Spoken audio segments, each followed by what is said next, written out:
Welcome po. Kumusta? Ngayon po, gagawa ako ngayon ng napakasarap pero simple lang na lutuin na stir-fry pumpkins with dry shrimps. Yung video po na ito pwede nyo panoorin sa Junior's Tagalog Cooking Channel at sa howtogreatfilipinofood.com. Ito po ang ating mga kakailanganin. Yung aking po dried shrimps, binabad ko lang sa cold water para po matanggal yung sobrang alat niya.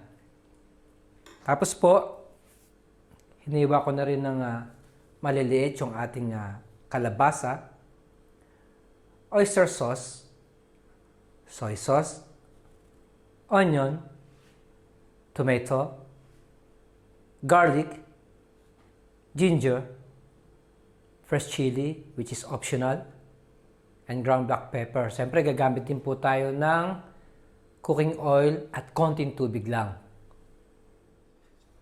Okay po, mag-start na po tayo magluto ng stir-fry pumpkins with dry shrimps. Nagpapainit na po ako ng cooking oil. Kanina po yung aking dried shrimps, tinanggal ko na po yung kanyang tubig. So, first step,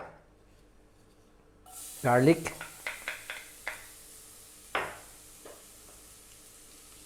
ginger.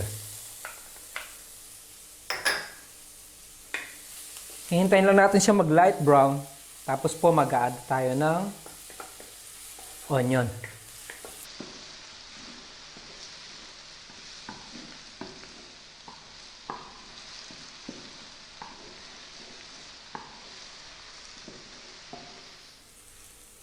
So okay na yung ating garlic and ginger.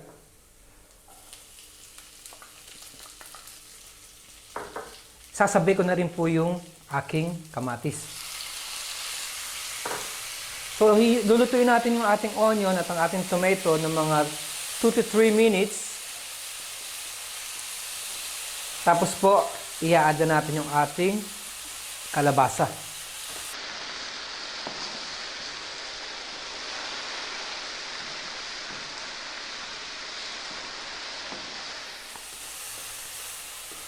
Ayan, nagisa na po natin yung ating onion at ang ating tomato. Pumpkins naman.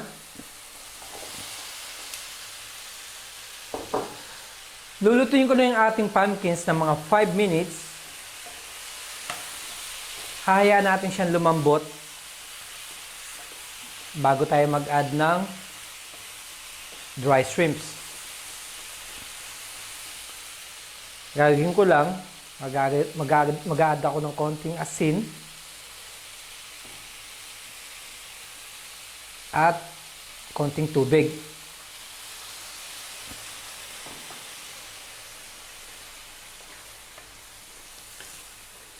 Tatakpan ko siya, kagaya ng sinabi ko kanina, 5 minutes. Tapos po, pupunta na tayo sa ating next step.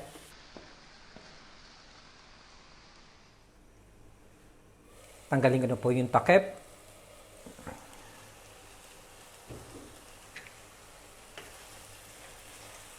So yan po, medyo malambot na yung ating kalabasa. Pero hindi pa po siya totally cooked. Susunod natin gagawin, ilalagay na natin yung ating binabad sa tubig na dried shrimps.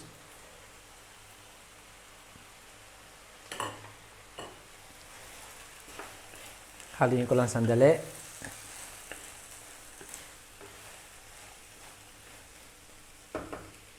Tapos po mag-a-add tayo ng sili at paminta. Soy sauce. Konti lang po yung toyo nyo, gawa ng maalat na po yung ating dried shrimps. Oyster sauce.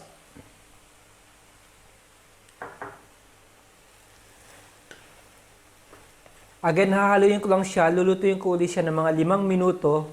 Tapos po, pwede na po siyang i-serve. Ganito lang ito kasimple magluto ng stir-fry pumpkins with dried shrimps.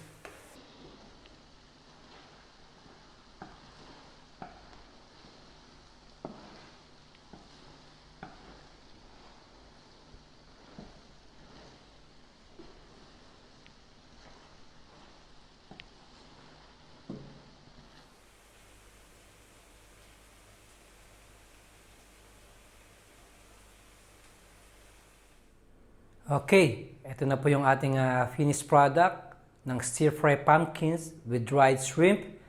Napakasarap po nito, lalo na sa mainit na kanin. Muli, marami pong salamat sa panonood ng howtogreatfilipinofood.com. Mabuhay!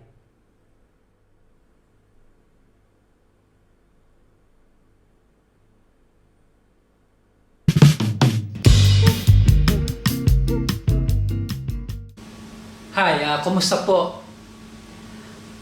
Ako po yung voice behind sa howtogreatfilipino.com.